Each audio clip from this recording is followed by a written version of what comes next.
Evet, iki baş baş. Abi sen de gelsin.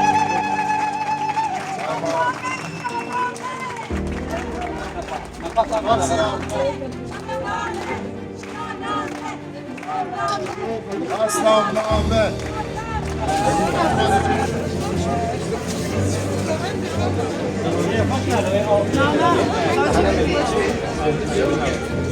Abra, antara nak kurang.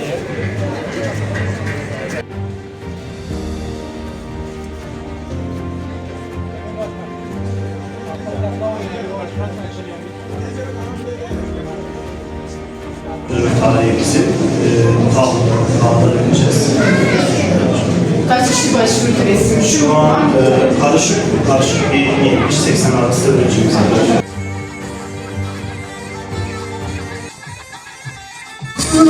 Morning,